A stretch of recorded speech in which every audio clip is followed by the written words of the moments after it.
Welcome back to Reflection. I'm Ed Blonsky. I'm glad you joined me today. You know, we do reflect the things that are most important in our lives, through our lives and in all the things that we say and do. In the things that shine the brightest in our lives, when people say, you know, they see us and it's really shining bright and they really notice something about us, it's reflected of the things that are most important in our lives. And on this podcast, that's what I talk about with people in whom God has made a difference, God has equipped, and now they reflect God and reflect God's love and glory in other people's lives, and they shine brightly in this dark world. My goal for these conversations on the podcast is to encourage you to see how God can use you to change this world. So I want to thank you for joining me today. Now let's get going and see who's in the pastor's office with me today on this episode of the Reflection Podcast.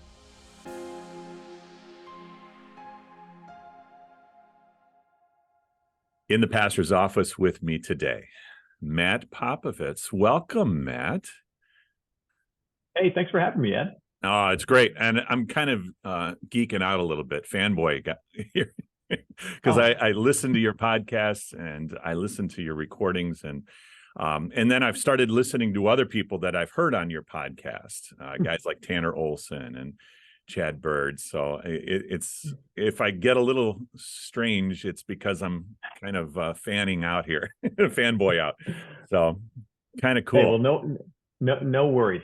I will. I'm just happy to be here, as Tanner Olson says. Yes, exactly right. In fact, you are going to be following Tanner's conversation with me and so people can listen to that episode as well. We talked about poetry, which that's what you talk with Tanner about when it comes to that. It is. Well, and just, fair warning, his conversation will be much more interesting than mine will, because Tanner is the coolest, most interesting friend that I have. So I'm sure it's a great episode. I'm going to respectfully disagree, because God is going to use this. God is going to use this conversation that we have. So while I have you in the pastor's office, let's start off with you telling us about you. I mean, I could probably do it, but I don't know you as well as your mother knows you, and your mother's not here. So I'm going to have you kind of introduce yourself, who you are and where you are from. Yeah. So Matt Popovits. I'm a pastor in Houston, Texas, pastor of St. Mark Houston Lutheran Church. 22 years. We have 2 children, and my daughter is 18 years old, freshman in college. And my son, he is 9 years old. He's a third grader at the church and school that we run here at St. Mark. And we have been getting used to having a college student, and that has been a really big change for us. And I didn't quite anticipate just how emotional of an adventure it was going to be for me as a dad. But I'm not a native Texan. My wife and I are both from Flushing, Michigan, a little town just outside of Flint, Michigan, where we grew up. And all of our family, for the most part, is still there. We both went to the University of Michigan. I studied theater and dance, and she was a social work major. I should clarify that. I was in the Department of Theater and Dance. I did not study any dance. They exempted me from all the dance because I have no rhythm. I focused mostly on acting and singing. And then after undergraduate work, we both went to grad school. I went to Concordia Seminary in St. Louis, and my wife went to St. Louis University. And we've served 3 congregations. Our first congregation was here in Texas, and then we were in New York City for 6+ years, and then now we've been back in Houston for 5 years. And apart from pastoral ministry, which I really love, I have a passion for helping people understand the profound truths of God in very simple and practical ways. And so I try to find outlets to do that with podcasts and creating videos, and speaking at other events, writing books. That really is my passion, whether it's in the pulpit, in my church, or on other platforms. It's trying to take the profound truths of who God is, what He's done for us in Jesus Christ, and make them really discernible and accessible to everyday people. That's what I like to do. So that's me. Okay, thank you for that. So we went to the same seminary years apart. Unfortunately, we did not cross paths. And I didn't. I went to a Concordia, so I went through the system. Basically, traditional route is how I've often heard it explained. And you did not. You going through a pretty big university, and then decided to go to the seminary out of. When I went to college, I basically studied the things that would only get me into the seminary, and I didn't learn anything really, some real world things. And you went a little bit different route. So how did you get from song and dance, although you didn't dance, and theater into seminary? Well, I was really active in my home congregation. And even as I was a theater student and doing lots of shows at University of Michigan in Flint, I was working at my home congregation. They gave me a part-time job. I was helping to lead worship services and really very involved in the music ministry there. I was also very involved in a young adult Bible study, and my pastor and his wife pulled me and a bunch of other, late teens, early 20s. Pulled us all together and really taught us how to study the Bible, how to live a life of following Jesus. Really discipled us really intensely. And it was during that season that I started to wrestle with the possibility of vocational ministry. No one in my family was ever a pastor. My mom was I guess you could call it a music minister when I was a kid. She would write songs for Concordia Publishing House for children and go around and sing them at vacation Bible schools. And I was the only one of my siblings she would take with me. And I would go with her and help her sing songs at vacation Bible schools. But that was really the closest to vocational ministry that anyone in my family had ever become. But nonetheless, when I was 19 years old, heading into my junior year at U of M, it just became clear to me that this was something that I should consider. In fact, it was a really profound moment.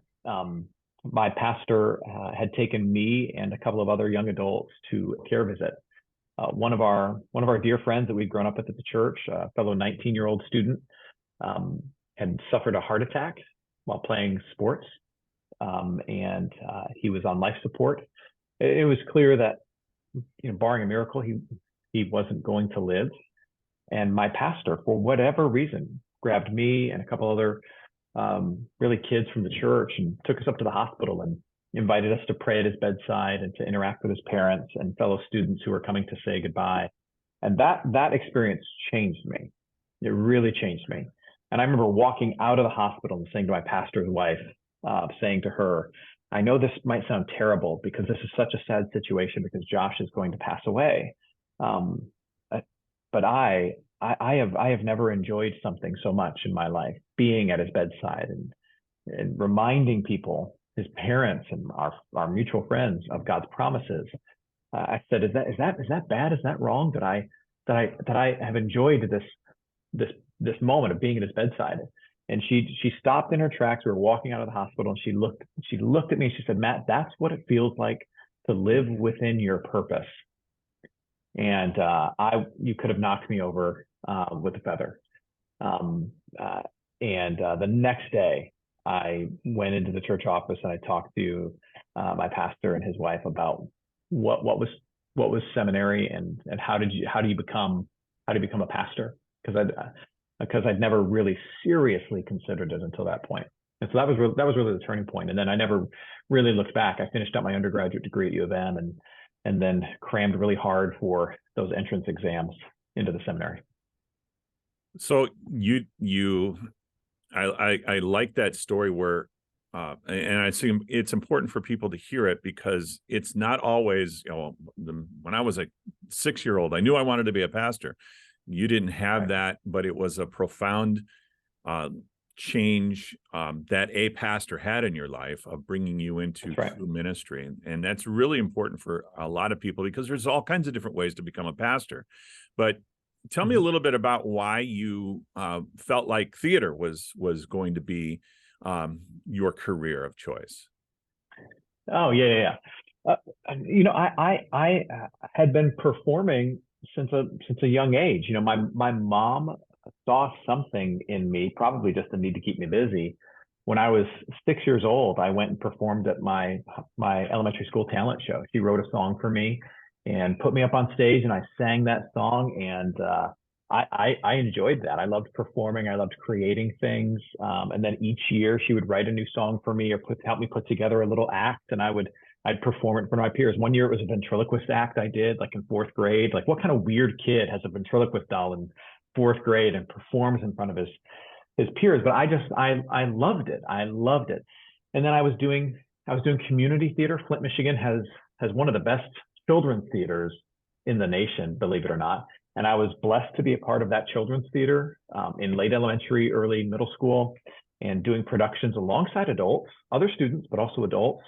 And that was a transformative experience for me, to be able to create as a 12-year-old alongside an adult, and to go out and be on a stage and create together and risk together and try to figure out how to communicate something of substance and importance together. That was some of the best training for life in general that I've ever received. And so I have been doing this in some way, shape, or form, performing since I was 6. And then in high school did shows, and then auditioned for the department at U of M, and got in and got a scholarship. And so I really loved the creative process, the collaboration with other people, and putting something together that stirs an emotion in the hearts and minds of other people is the best feeling in the world.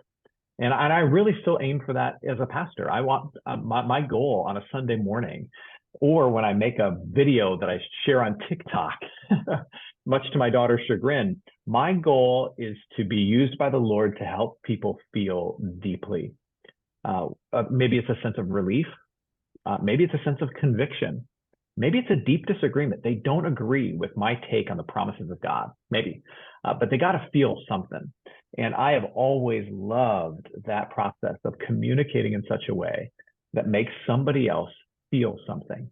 And so when I was getting ready to go to college, that was where the energy was. That was where my experience was. And I was stunned that someone would give me a scholarship to go and play with friends. That's what I saw it as.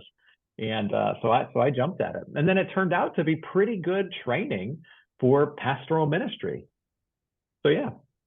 That's what I was thinking as you're telling that and story, is so much of our early life is that God shaping that. You know, you look at a lot of the different people that God uses in this world, and they're not just all the traditional pious type of people who are scholars, but they're normal, everyday kind of people from all kinds of different backgrounds he brings that together, and he starts to the old analogy from the Bible. He's working with clay, and he's bringing all kinds of different things into it and molding it. I'm molding you into that. So you went through seminary, you come out a seminary, you get your first call to Texas. So what was that like from somebody from Michigan going all the way down deep into the heart of Texas? Well, it's culture shock, because it's a different world down here in so many ways. It's really it's hard to describe. It's like moving to a different planet, a good planet.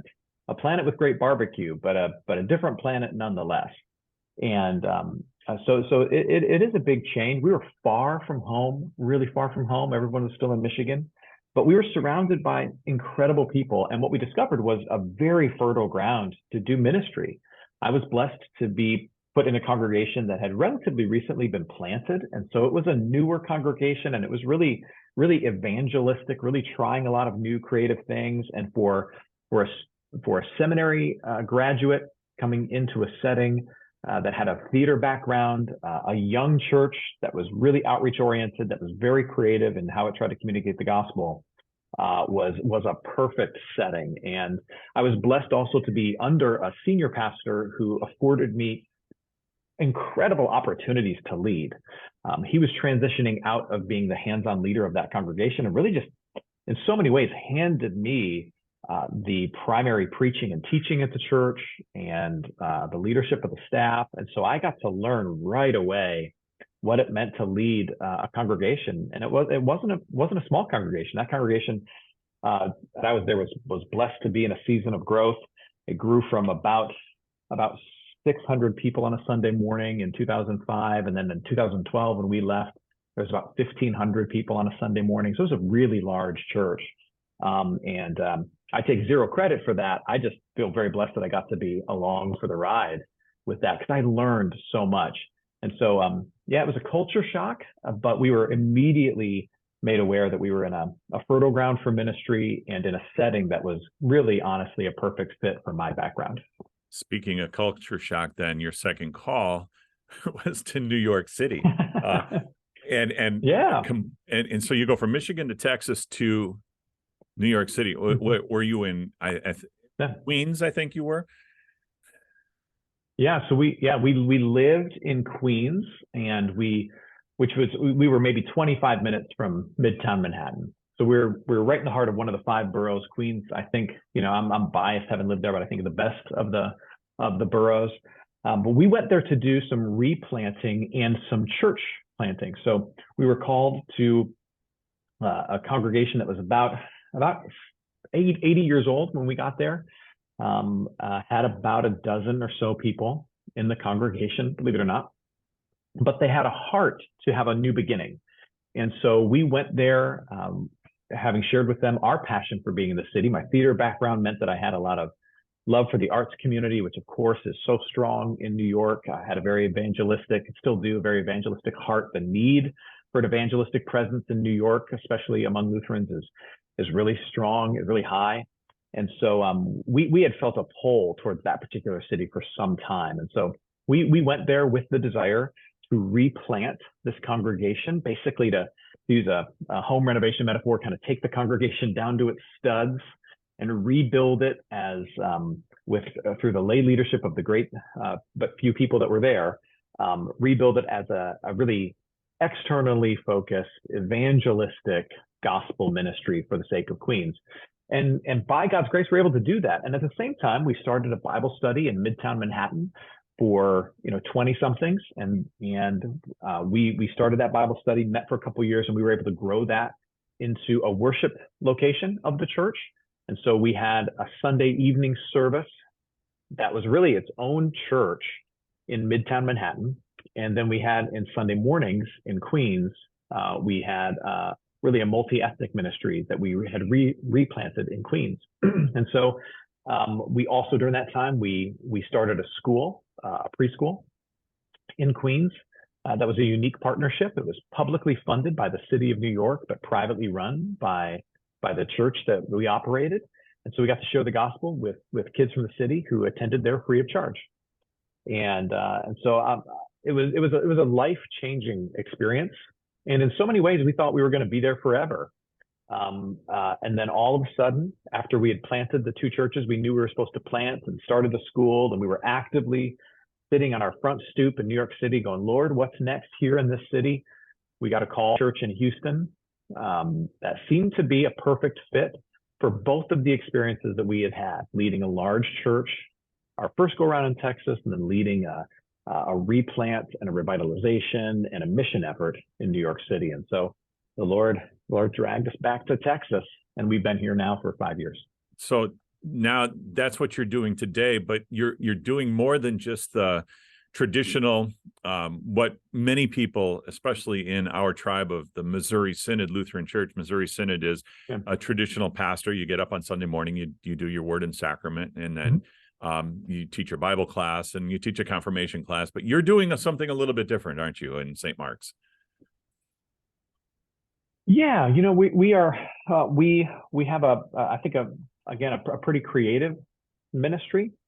So Sunday morning for us is in worship is, of course, thoroughly Lutheran. We don't hide who we are in terms of theology and our tradition that we are stewards of.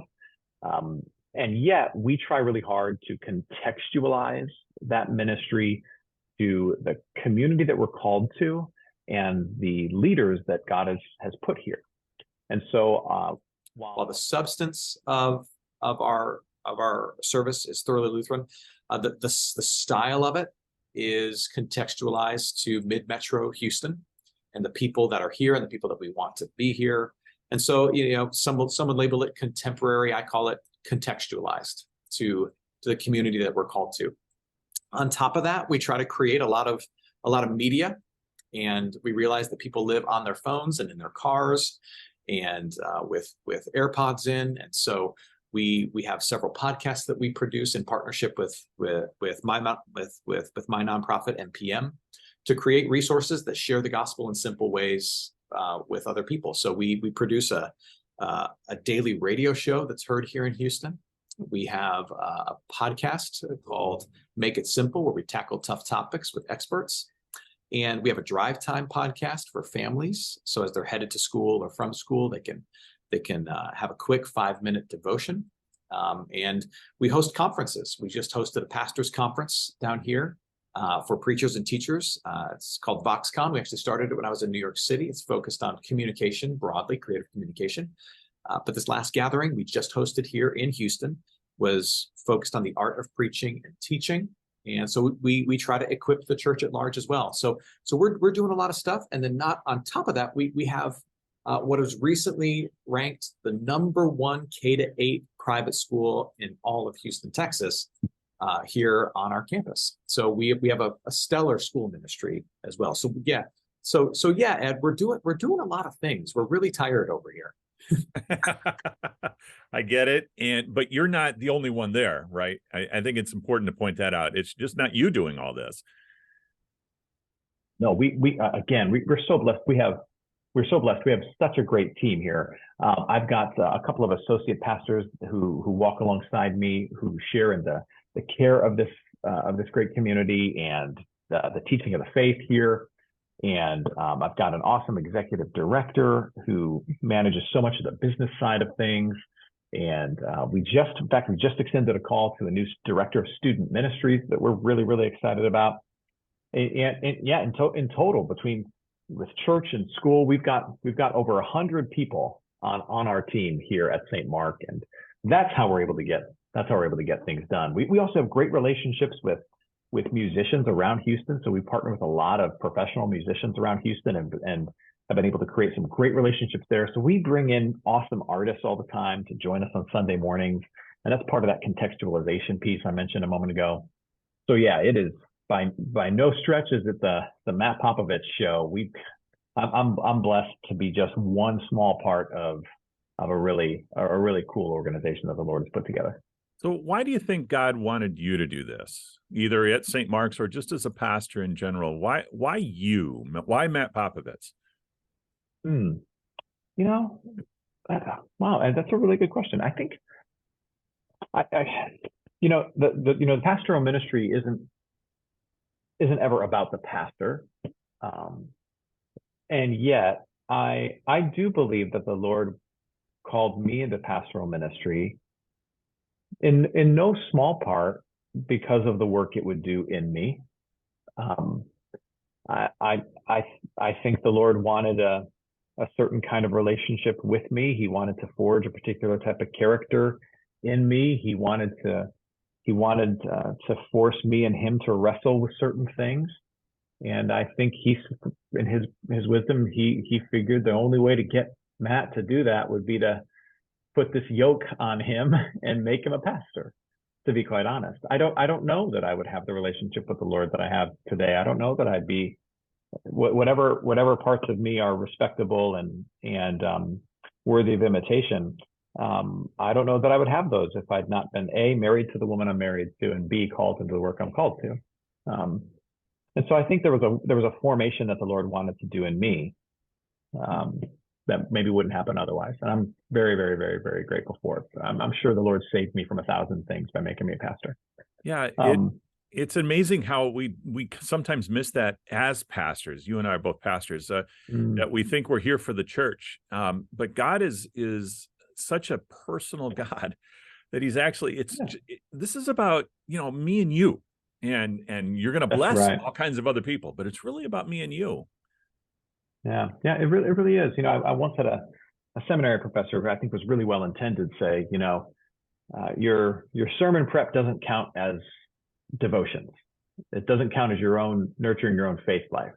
That's separate. You got to nurture your own faith life separate from preparing for sermons. So if you're using sermon prep as your own way to nurture your own faith life, you're doing it wrong. And I wholeheartedly disagree with that. I think if there's anything that's good flowing out of the proclamation of the gospel that I do, it's because it starts as a personal wrestling. Yes, it's ultimately about the text, and it's about the gifts that God wants to give to his people. Yes, it's about being an under shepherd of Christ, but I think a big part of what makes it simple and understandable and relatable is because it flows out of a wrestling that their pastor has had personally with their God and with the truth of the text, and it flows out of that. And I think that helps make me a better pastor, that my own faith is intermingled with this work that I do. And that makes the work that I do that much more, I think, genuine and authentic. My work is not my faith, but my work is not divorced from my faith as a pastor. Yeah, I think it comes across too. Yeah. It does come across. It's not, when I've met you several times in person in various places, Mm-hmm. and we've talked in this medium a lot of times. Mm-hmm. Yeah, you don't come across as putting on airs or fake. This is Mm-hmm. you. And it really does come across that way. No, I appreciate that, Ed, and that's always been the goal.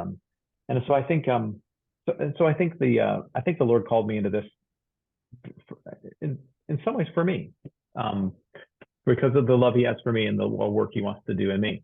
But I also think that he called me into this. I think the unique contribution, maybe frame it that way, the unique contribution or somewhat unique contribution is I have a real, as I mentioned at the top of your show, a real passion for what I'll call ground floor, bottom shelf theology.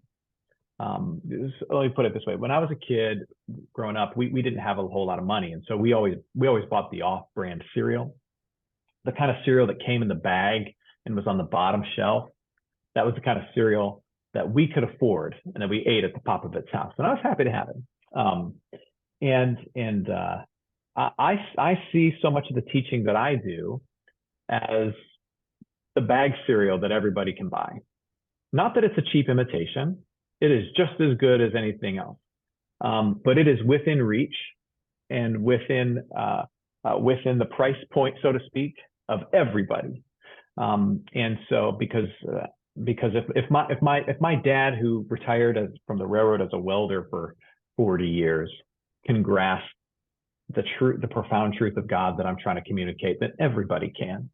And so my passion is to have the communication of the gospel that flows from this heart and mind to be as accessible, as discernible, as relatable as possible. It's right within reach of everybody. And so I think the Lord called me into this work because I think he values that too. And so that's what we partner together in, whether I'm trying to preach on a Sunday morning or sitting with a couple and doing premarital counseling with them, or again, much to my daughter's dismay, putting together a TikTok that only 5 people watch. It's all about accessibility of the profound. We're called to use the technology, to use the gifts that are around us in our culture to bring the gospel. The technology changes, but the gospel never does. It's an unchangeable. It's true. The analogy I use is it's liquid. Its substance doesn't change, but it fills the container it is in and shakes that shape. So what are some of the things that being a pastor, or being a speaker, or being somebody using the different forms of media, what are some of the things you expected out of all of that? And what are some of the things that surprised you in all of that?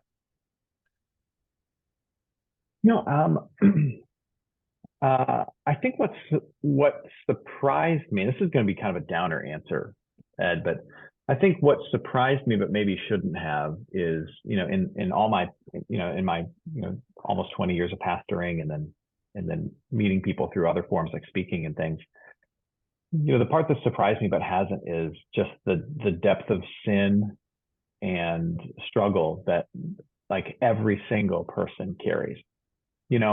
I as a pastor, I shouldn't be surprised that evil is so evil and that sin is so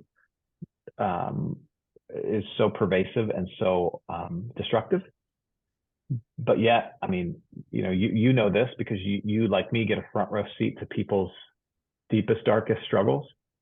And so I'm just continually just taken aback by the fact that Satan prowls like a roaring lion, seeking to devour, and he has not stopped prowling. And the depravity of man is profound and real. And so that's one of those things that as a pastor, I'm just wow, people are hurting, and they're hurting each other, and people are carrying an immense burden, an immense load. And so that's been a surprise to me, quite honestly. But all the more reason to do this work, because what I then love is speaking peace and hope and promise into all of that, and watching people experience spiritual relief is probably the greatest feeling in the world. The other thing that's surprised me that I delight in is that doing this work, I mentioned a second ago, you get a front row seat to people's pain and struggles, but you also get a front row seat to their joys and their successes, and just the incredible privilege and honor that it is to be invited into those spaces over and over and over again.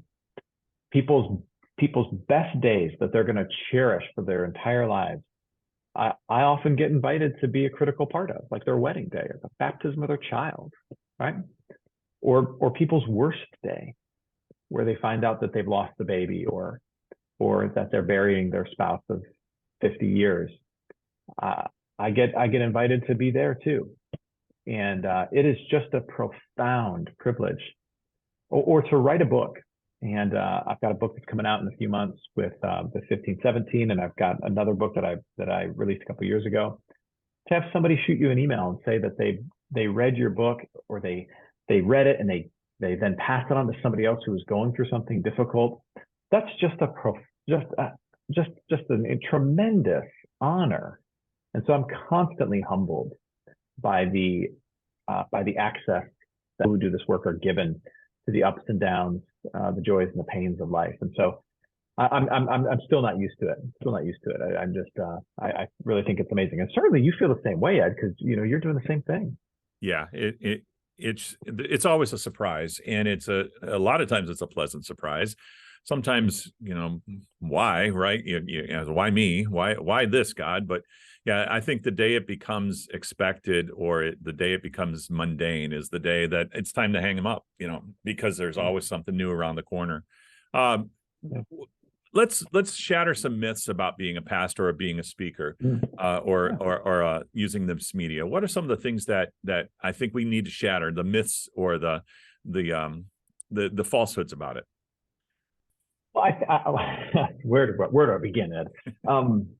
I've had people joke, but really not joke, I think, where they're like, the joke in some way, shape, or form is basically you only work on Sunday. And the lazy part of me wishes that were the case. There is certainly the opposite problem is true of trying to find time to rest, right? Because it is more than a Sunday job, even though that's when people see you do your job. There is much more to this job. And the part that they might not know is that in so many circumstances, you're not just preaching, teaching, visiting, caring for people, but you're running a small business. Yes, you have a board of directors or a board of trustees who assist with that, who take maybe point on so much of that, but still if you're the senior pastor or the sole pastor, you're the one minding the shop Monday through Friday and on Sundays. And so you're also managing a small business. And that's a part of pastoral ministry that they do not teach you in seminary, is how to manage in some cases, a not so small business. And so that's one of the things that might surprise people. When it comes to being a speaker and talking in front of folks, there might be an assumption that is in some way, shape, or form a somewhat glamorous or luxurious thing. And anyone who's traveled for any reason whatsoever should know that traveling to speak and teach is not at all a glamorous thing, because you got to get on the same flights that everybody else has to get on. You have to deal with the same travel issues, and then you're stepping into unfamiliar places and spaces, and you're trying to communicate something profound and make sure they have a great experience. That's a lot of pressure. So while it's an honor to do, and I love doing it, and I'm blessed to be able to do that multiple times a year, it is not an easy or kind of glamorous thing to do to travel and speak. It is hard work. You don't have your own private jet?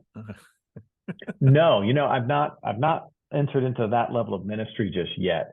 And if I ever do, please pull me out of it, Ed, and keep me accountable, because that is just not necessary. Hey, and you didn't just drop into this. God called you to this, of course, but he brought people into your life through different seasons too. And oftentimes we'll call those mentors. Who are some of those for you? Oh, that's a really great question, Ed. I'll start with my pastor at my home congregation.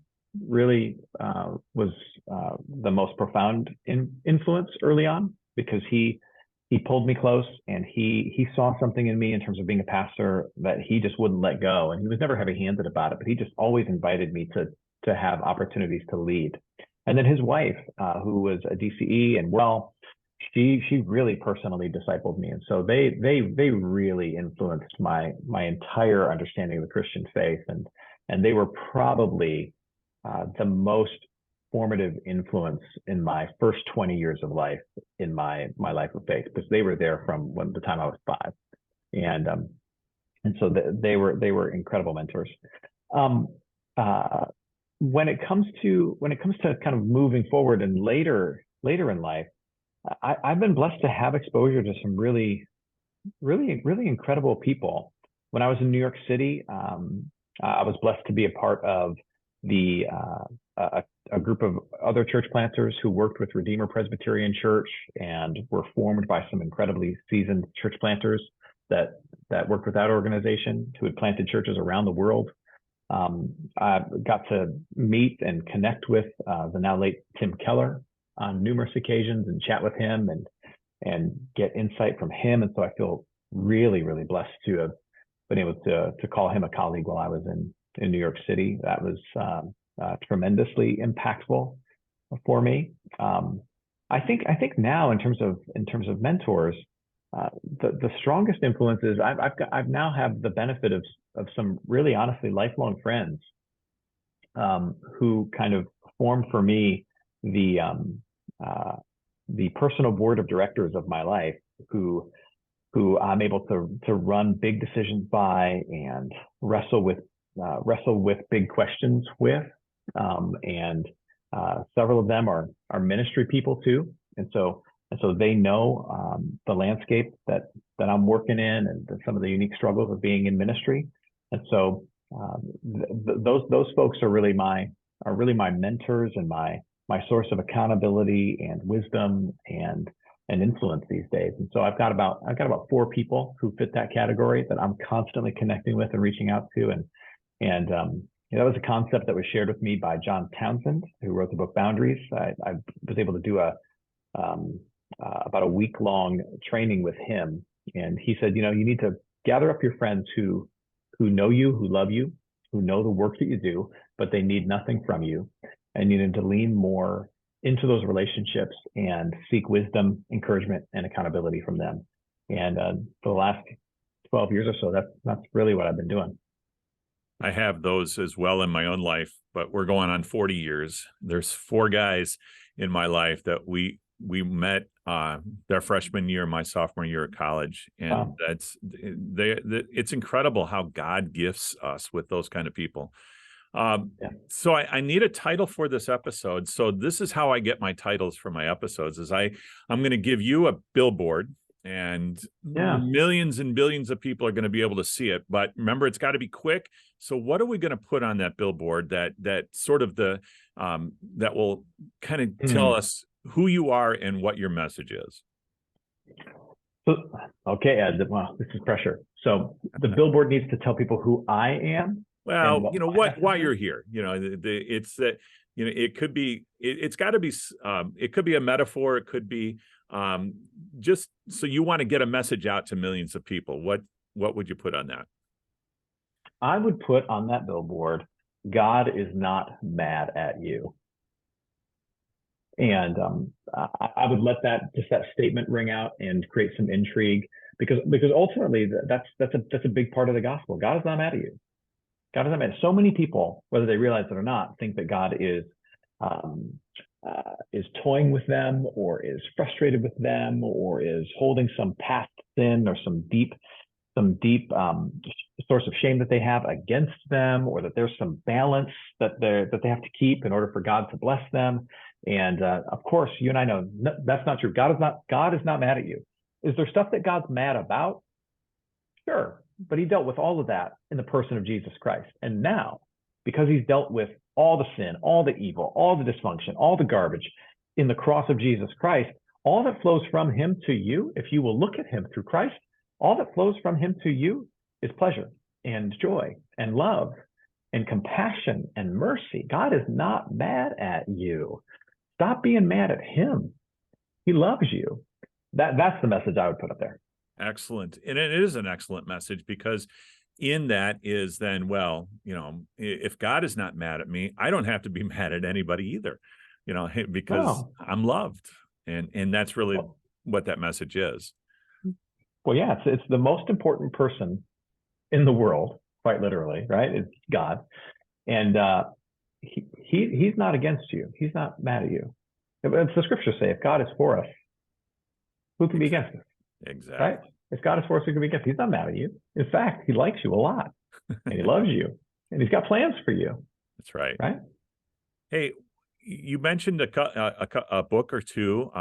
If you wanted to give a gift of a book, or two or three, maybe up to three, what are those? Oh, wow. What are those books going to be? Oh, Ed, I've got a long list. But I'll keep it at three. There's a great book that I suggest for people who are leading others, who are trying to manage others, and who find themselves having to have some difficult conversations because they have to lead or manage others. And the name of the book is called Fierce Conversations. And it is an instruction manual on how to have direct, substantive, and ultimately effective conversations of accountability with other people. It really changed the way I do my work, and really had a profound impact on my relationships. So I would recommend that book. The other book that I highly recommend, and I have multiple copies on my shelf because I give it away to people, is a book called Managing Leadership Anxiety by a pastor named Steve Cuss. And it is about exactly what the title says. When you have to lead, be it in an office setting, a church setting, a home setting, really every single person every day is leading in some capacity. There are anxieties that stir within us, whether you know it or not. And Steve has written a delightful, faith-filled book on how to deal with all those anxieties that come up. Now, the third book, on a kind of a purely theological book that I love and I go to all the time, is an old book by the late Eugene Peterson about the life of David, called Leap Over a Wall. And it is filled with really awesome insights about the Christian faith, all through the lens of the life of David. And it connects the Psalms that David wrote about those incidents with the moments in David's story, and then points them all to Christ. It's an awesome book. It's one of my favorites. So Leap Over a Wall by Eugene Peterson. I'm going to put links for these and these titles in the show notes for people to take a look at. And I'm certainly going to be looking for these as well. Is there something that you kind of thought, well, when I do these interviews, I'm going to get this question, and I never asked the question. So is there a question that you thought I'd ask and I didn't? And how might you have answered that question? Oh man, I don't think so, Ed. I mean, I appreciate you, having some curiosity about me personally. Very often when I'm on a podcast, it's about a particular subject. It's, hey, we're wrestling with this question, and Matt likes to make things simple, theologically and accessible. So let's talk about this cultural issue or this theological issue. And I think what's been enjoyable for me, and maybe this is just a window into, how narcissistic I am. I don't know. I just really enjoyed the fact that you had some curiosity about me as a person. And I appreciate that. I also think that happens to be a superpower that more people should try to attain. Curiosity about other people will get you a long way in this life. It's like Ted Lasso, says, one of his great pieces of advice to people is just be curious, not judgmental. Be curious. It goes a long way. It certainly does. And the reason it's funny you pick up you brought up Ted Lasso. I'd never even heard of it until I heard you talk about it. And we went and watched it, and I watched it with my son and my wife. And yeah, it's very R-rated in a lot of ways with the language and things like that. But if you can overlook that, there's some gems in there. Jason Sudeikis really caught something, lightning in a bottle with that person, that character. And I just love it. I do. And it's not for everyone. It's not for the faint of heart. It's not for young ears. And I think especially, just to get in the weeds on that just for a second, I think especially season 1 and season 2, there's something magical about them. Yes, there's some stuff you have to kind of, maybe fast forward through or mute for a second, but there is a story there, and there's some truths there that are really, really profound in season 1 and season 2, I think. There was. And my favorite episode is the Christmas episode. Just incredible. And Hannah, the one actress, what an incredible voice. Oh my gosh. When she started singing, it gave me goosebumps. But anyway, it's really good. Maybe that's a conversation for another time. Yeah, we should. Yeah, maybe we should get together and talk Ted Lasso sometime. And I would love to. Yeah, that sounds great. Well, I want to thank you, Matt Popovits. Where can we find you online? Where are some of the? I'll put those in the show notes. But give us some. Where can we find you? Of course. So if you look up Matt Popovits Ministries, that's Popovits Ministries on Facebook, you'll find our Facebook page, and there's links to all of our latest episodes of podcasts and things there. We're also pretty active on Instagram, so at MPOPOVITS. You can find posts there related to podcasts and speaking events and other things. And then we have a newsletter. If you want a weekly dose of some encouragement and clarity on theological and cultural matters, as well as a curated list of articles that you should read and other resources that we're creating, you can head to mattpopovits.com and you can sign up for our newsletter. Each week, I put out a video, and we put together a list of things from around the web that you should be aware of, all from a faith perspective. And so I encourage you to head over to mattpopovits.com and click newsletter and sign up. I will definitely be putting those in the show notes, and we'll get that word out too, because I think people will be blessed to hear more from Matt Popovits. Thank you so much, my friend. I really did appreciate and enjoyed this conversation. Oh, thank you, Ed. It's my pleasure.